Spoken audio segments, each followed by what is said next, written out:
In the golden grasslands of the Masai Mara, a father turned against his own blood in a scene that shocked every ranger who witnessed it. Mfumo, the dominant male who had ruled this territory for 6 years, was about to destroy his own son. Not because Jabari had done anything wrong, but because he had done something far more dangerous. He had grown up. At 2.5 years old, Jabari was no longer a cub. His mane was darkening, his muscles had filled out, and his roar was deepening into something that sounded disturbingly familiar. To Mfumo, this wasn't his beloved son anymore. This was a rival that needed to be eliminated. The morning started like any other. The pride had gathered around a fresh zebra kill near the acacia grove. Jabari approached the carcass confidently, expecting his usual place at the feast. He had no idea that his father had been watching him for weeks with increasingly hostile eyes.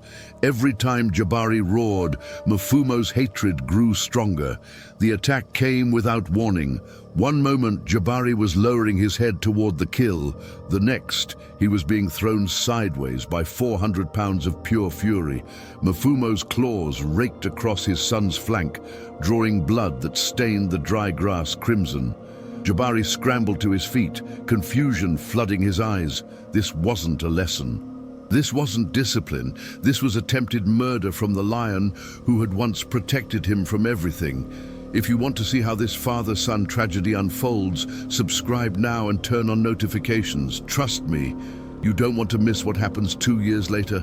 The lionesses watched in stunned silence. Jabari's mother, Amara, let out a desperate cry and tried to position herself between father and son. Mfumo turned on her with such ferocity that she stumbled backward, terrified. The message was clear. Anyone who defended Jabari would share his fate. The pride's bonds meant nothing now, only dominance mattered. Amara could only watch as her son bled. Jabari tried to submit.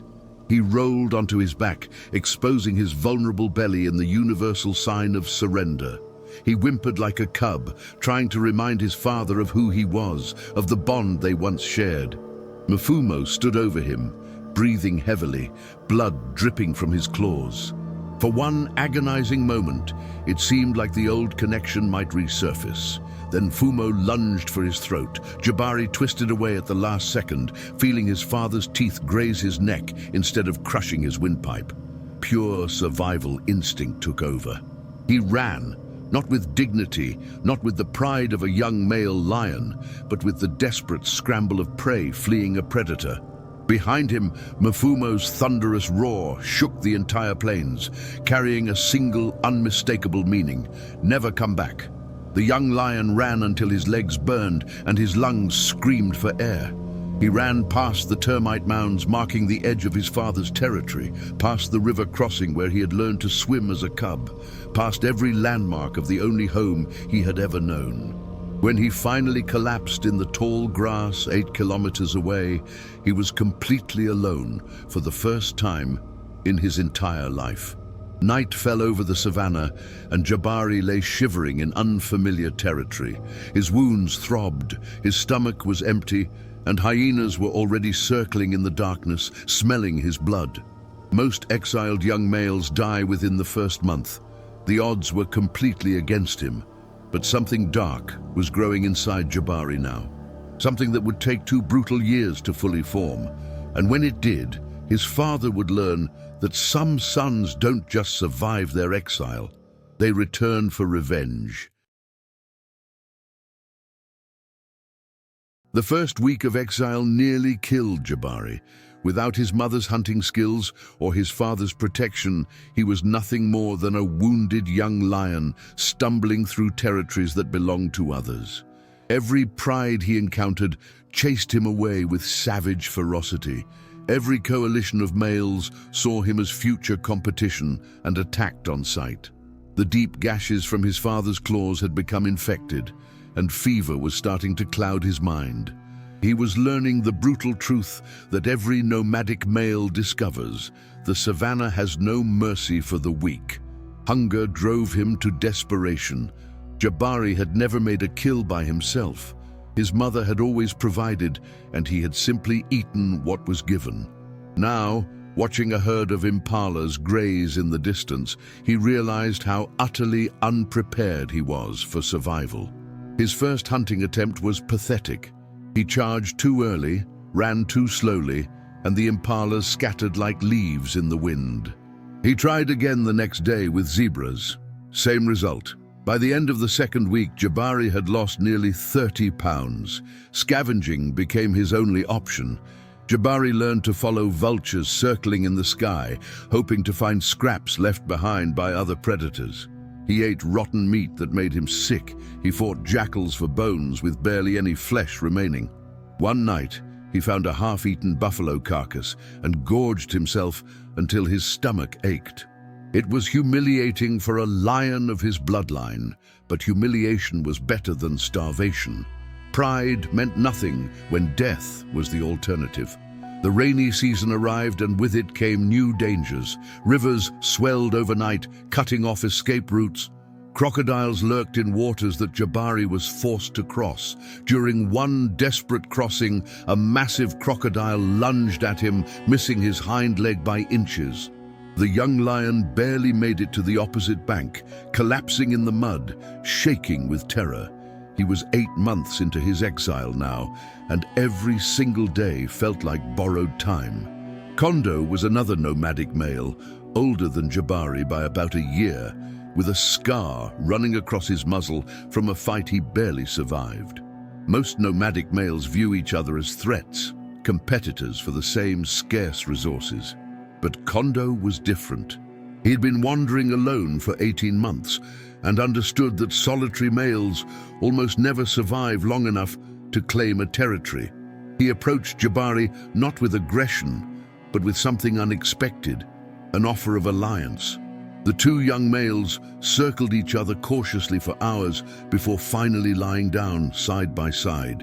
It was the beginning of a coalition, a partnership forged by mutual desperation. Together, they could hunt larger prey. Together, they could defend against attacks. Together, they might actually survive long enough to become something more than forgotten nomads, dying alone in the wilderness. Over the following months, Jabari transformed. Kondo taught him hunting techniques that his mother never had time to show him. They brought down their first wildebeest together, then a young buffalo, then another. Jabari's body filled out with muscle. His mane grew thicker and darker. The infected wounds healed into scars that made him look dangerous. He was becoming the warrior that his father had feared he would become. But Jabari never forgot. Every night before sleeping, he would face the direction of his father's territory, somewhere far to the east, and let out a low, rumbling growl. Kondo noticed this ritual, but never asked about it. He didn't need to. The hatred burning in Jabari's eyes told him everything. This wasn't just about survival anymore. This was preparation. And somewhere across those distant plains, Mfumo had no idea what was coming for him. Jabari and Kondo had survived together for nearly 8 months when they encountered the third member of their future coalition. His name was Tao, a massive young male with a jet-black mane that made him look older than his 3 years. They found him near death beside a dried riverbed, his body covered in wounds from a brutal fight. A rival coalition had ambushed him and left him for dead. Most lions would have seen Tao as competition to eliminate. Jabari saw something else entirely, another soldier for his growing army. The two partners dragged a freshly killed warthog to where Tao lay dying and dropped it beside him. It was an investment, a calculated risk that could pay off enormously if Tao survived. For 3 days, they protected him while he ate and recovered. They chased away hyenas that smelled his blood. They stood guard while he slept. Slowly, Tao's strength returned, and with it came a fierce loyalty to the males who had saved his life when they had every reason to kill him instead. With 3 males working together, everything changed. They were no longer desperate nomads scraping by on scraps. They were a coalition, a force that other predators learned to respect and fear. Their hunting success rate tripled. They could bring down adult zebras and wildebeest with coordinated attacks that left prey with nowhere to escape. For the first time since his exile, Jabari was eating until he was full every single day. Tao brought something valuable beyond his size and strength. He had spent 2 years wandering territories across the Mara and knew the landscape intimately.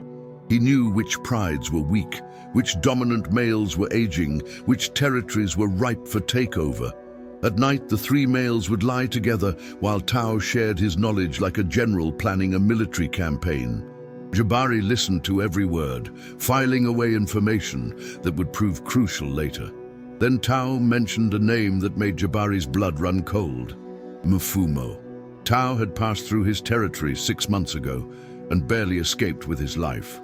The old king was still powerful, still dominant, still ruling the same lands where he had nearly killed his own son. But Tao had noticed something important during his brief encounter. Mfumo was alone now. His coalition partner had died from injuries sustained fighting buffalo. The mighty king, who had seemed invincible, was now defending his territory without any allies. Jabari felt something shift inside his chest when he heard this news. The hatred that had been simmering for over a year suddenly intensified into something sharper, more focused. His father was vulnerable. The lion who had thrown him away like garbage, who had tried to crush his throat, who had condemned him to almost certain death, was finally within reach. The time for wandering was ending. The time for revenge was approaching. Kondo and Tao could see the change in their leader. Jabari had always been driven, always been intense, but now there was something almost frightening in his eyes. He trained harder, fought more aggressively during their mock battles, pushed them to become stronger every single day. When they asked why, he simply stared eastward toward distant hills and said nothing. His silence spoke louder than any words could. The coalition spent the next 4 months preparing. They moved steadily eastward, claiming small territories along the way, building their reputation as males that other lions should avoid. Word spread across the savanna about 3 black-maned brothers who fought like demons. They were only 50 kilometers from Mfumo's territory now. Jabari could almost smell his father's scent on the wind. The prodigal son was coming home, and he wasn't coming to reconcile. He was coming to destroy everything. The morning Jabari crossed back into his father's territory, the air itself seemed to change. Every scent, every sound, every blade of grass triggered memories he had tried to bury for 2 years. There was the termite mound where he used to play as a cub. There was the watering hole where his mother had taught him to drink safely. And there in the distance was the acacia grove where his father had tried to kill him. Jabari felt his muscles tense and his claws extend involuntarily. He was home. But this was no longer a place of comfort. This was a battlefield. Kondo and Tao flanked him on either side, their bodies low and alert as they moved through the tall grass. They had discussed the plan dozens of times during their journey eastward. They would announce their presence with thunderous roars at dawn, challenging Mfumo to face them openly. 3 against 1. The old king would have no chance. But as they crept closer to the heart of the territory, Jabari realized something was wrong. The pride was smaller than he remembered. When he left, there had been 8 lionesses and numerous cubs filling the territory with life and activity.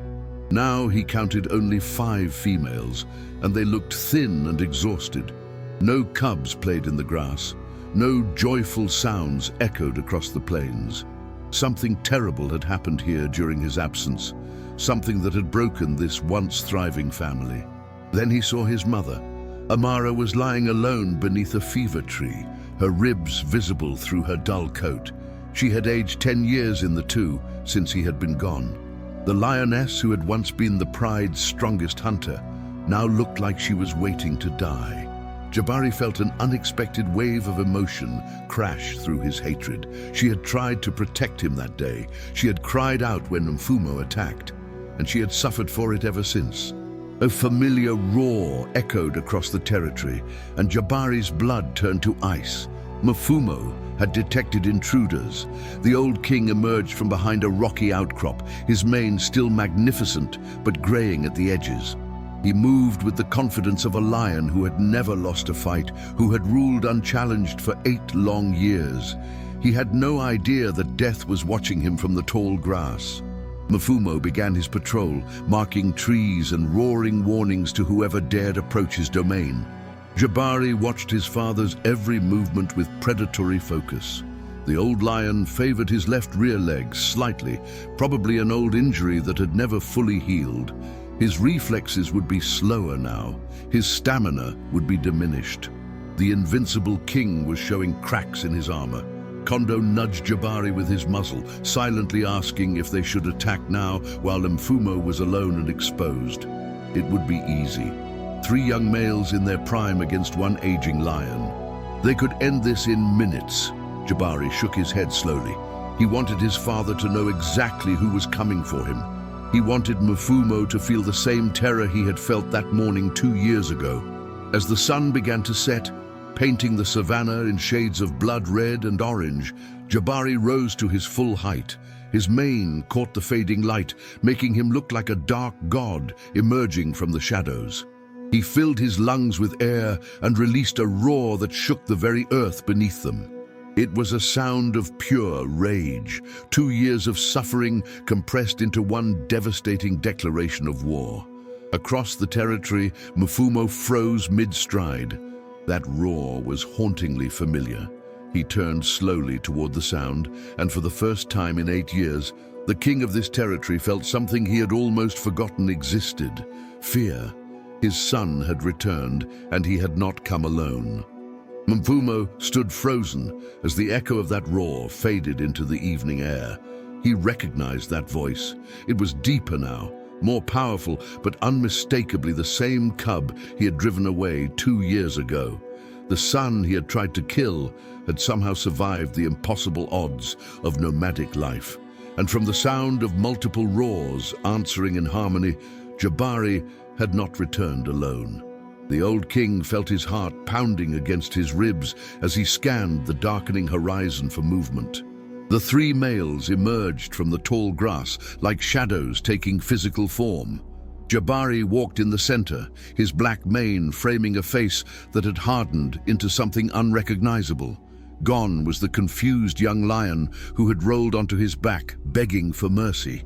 In his place stood a warrior forged by 2 years of starvation, violence, and relentless determination. Kondo and Tao flanked him perfectly, their muscles rippling beneath scarred coats as they advanced steadily forward. Mfumo's instinct screamed at him to run. 3 young males against 1 aging lion was a death sentence, and every fiber of his being knew it. But running would mean abandoning everything he had built over 8 years. His territory, his pride, his legacy would all belong to these invaders. The old king forced himself to stand tall, puffing out his chest and shaking his mane in a display of dominance that felt hollow even to himself. The lionesses of the pride had gathered on a nearby ridge to watch the confrontation unfold. Among them, Amara stared at the approaching coalition with wide, disbelieving eyes. Her son was alive. Her beautiful cub had grown into a magnificent male who now walked with the confidence of a conqueror. Tears would have fallen if lions could cry. She wanted to run to him, but ancient instinct kept her frozen in place. Jabari stopped 30 meters from his father. The 2 lions locked eyes for the first time since that brutal morning of exile. Neither spoke in the way humans understand language, but the entire conversation passed between them in that silence. Mfumo's gaze held defiance mixed with something that might have been regret. Jabari's eyes contained nothing but cold, calculated hatred. There would be no reconciliation here tonight. The old king made the first move, charging forward with a roar meant to intimidate. It was a bluff, a desperate attempt to make these young males reconsider their challenge. Jabari didn't flinch. He simply waited until Mfumo was committed to the charge, then sidestepped with the fluid grace of a lion who had spent 2 years fighting for every meal. His father stumbled past him, suddenly looking old and slow. Kondo and Tao began circling, cutting off any escape route. The trap was closing, and Mafumo finally understood the hopelessness of his situation. He spun around, trying to keep all three enemies in his sight simultaneously. It was impossible. Every time he faced one, two others moved into his blind spots. The hunting techniques he had used against prey for years were now being used against him with terrifying precision. Jabari let his coalition brothers tire the old king with feints and false charges. There was no rush. He wanted his father exhausted, desperate, and fully aware of what was about to happen. Minutes stretched into an eternity as Mafumo grew increasingly frantic, snapping at shadows and wasting precious energy on threats that evaporated before he could reach them. His breathing became labored and ragged. Finally, Jabari raised his head and silenced his brothers with a low growl. The circling stopped. Father and son faced each other alone in the moonlight, and everyone watching knew that only one of them would walk away from what came next. The moment of revenge had finally arrived. Jabari launched himself at his father with 2 years of rage, compressed into a single explosive movement. Their bodies collided with a sound like thunder rolling across the savanna. Claws raked through fur and flesh as both lions fought for dominant position. Mafumo was still powerful despite his age, and his experience in countless battles gave him techniques that younger males had never learned. He twisted beneath Jabari and managed to sink his teeth into his son's shoulder, drawing first blood. The pain only fueled Jabari's fury. He remembered every hungry night wandering alone through hostile territories. He remembered the infected wounds that had nearly killed him. He remembered begging for mercy while his father stood over him, ready to crush his throat. With a roar that seemed to come from somewhere deeper than his chest, Jabari broke free and slammed his full weight into Mfumo's side, sending the old king crashing to the ground.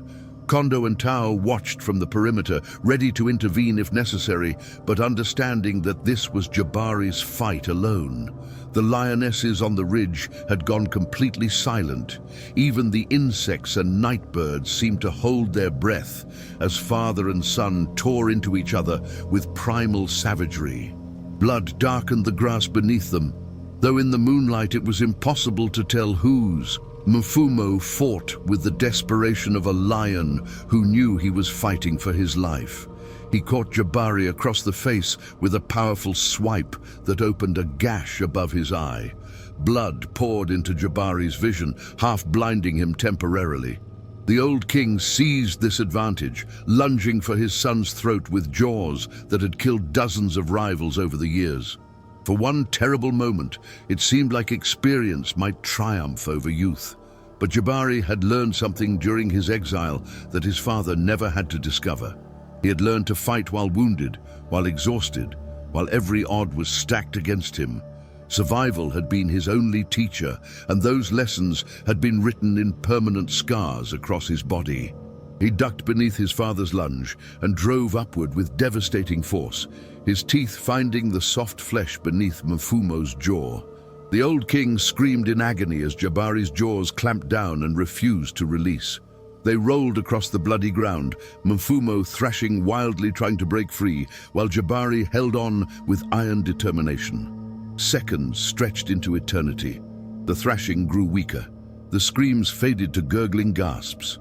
Still, Jabari refused to let go, squeezing tighter until he felt something fundamental give way beneath his teeth. Mfumo's body went limp. His legs twitched once, twice, then fell still forever. Jabari released his grip and stepped back, his chest heaving with exhaustion as he stared down at the lion who had given him life and then tried to take it away. The king was dead. The throne was empty.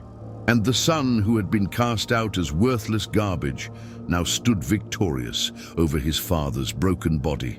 Silence hung over the territory like a funeral shroud. The lionesses remained frozen on their ridge, uncertain what this change in power would mean for them.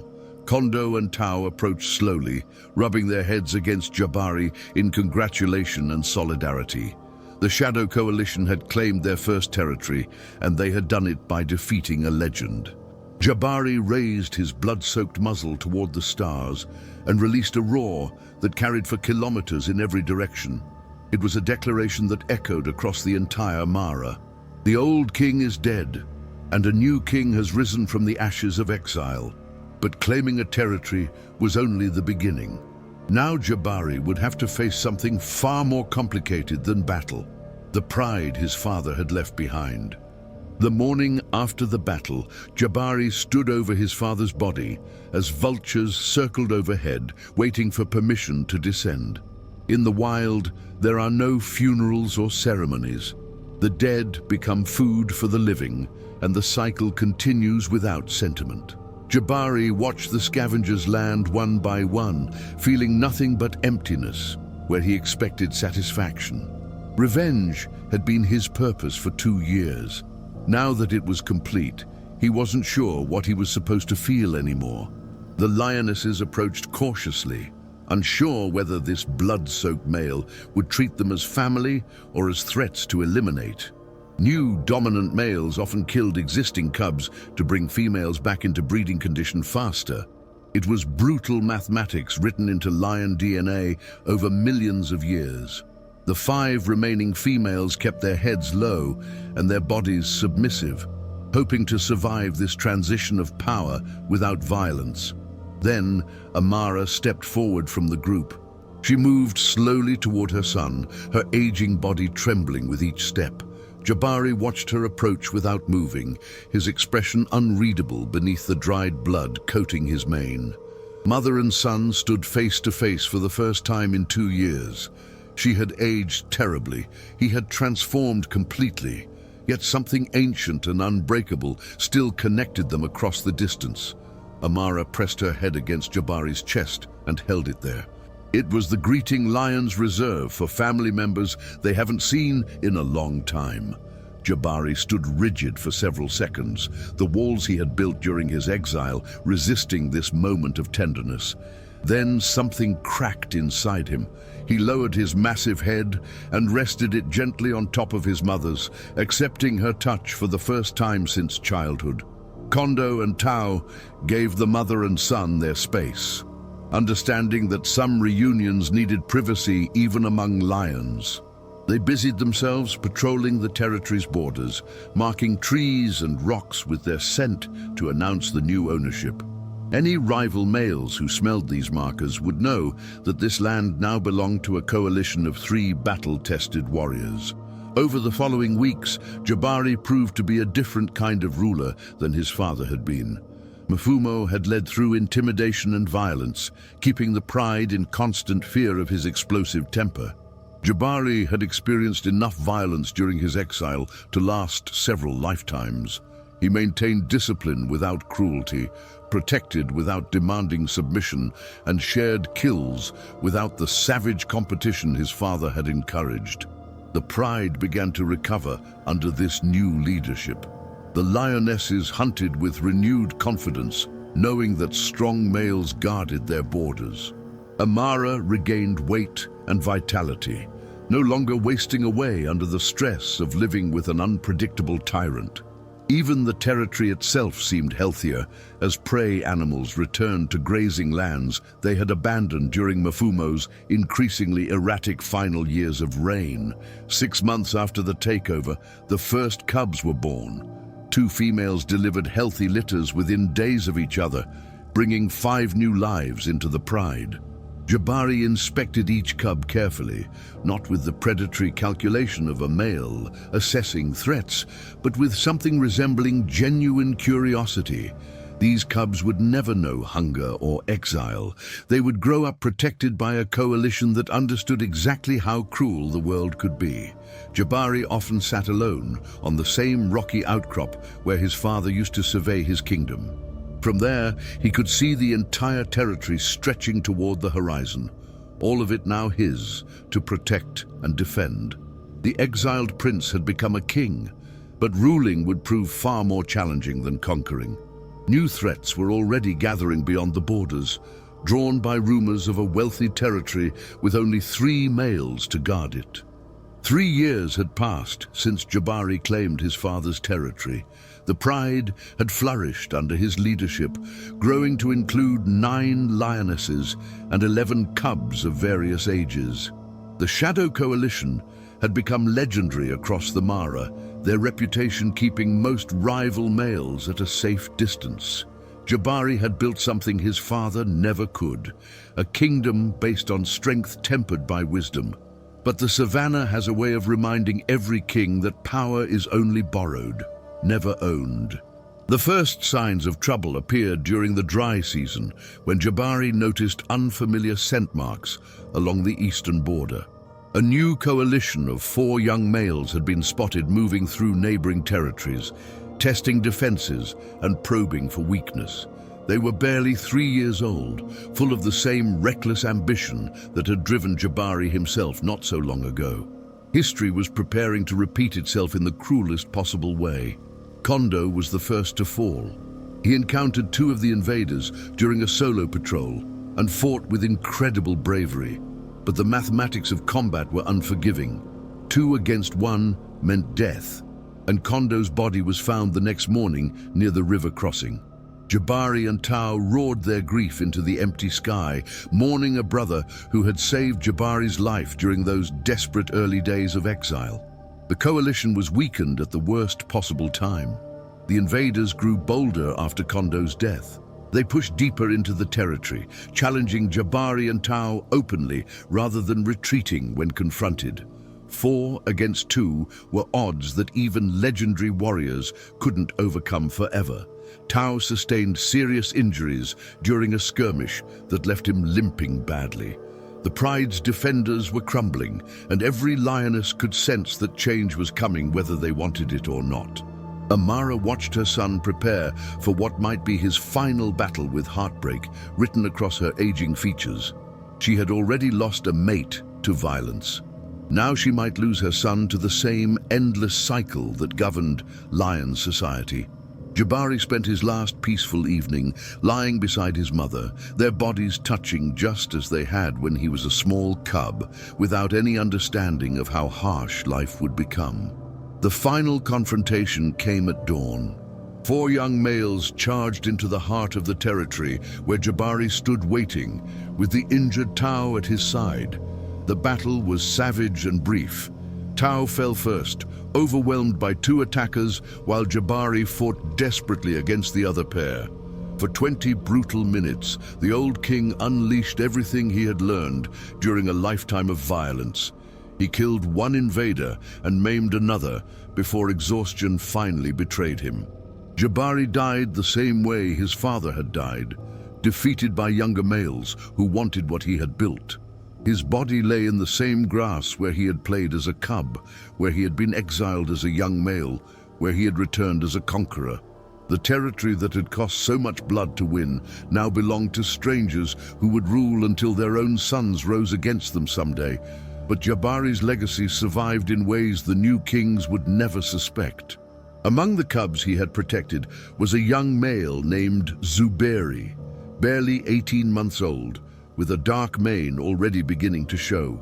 This cub had watched everything, the battles, the leadership, the love Jabari showed his mother. When the invaders drove him into exile 6 months later, Zuberi carried those lessons with him into the wilderness. The cycle that created Jabari had created another just like him. If this story moved you, subscribe to this channel for more incredible wildlife stories. And tell me in the comments, do you think Zuberi will return for revenge like his father did? Or will he break the cycle and build something entirely new? I'd love to hear your predictions.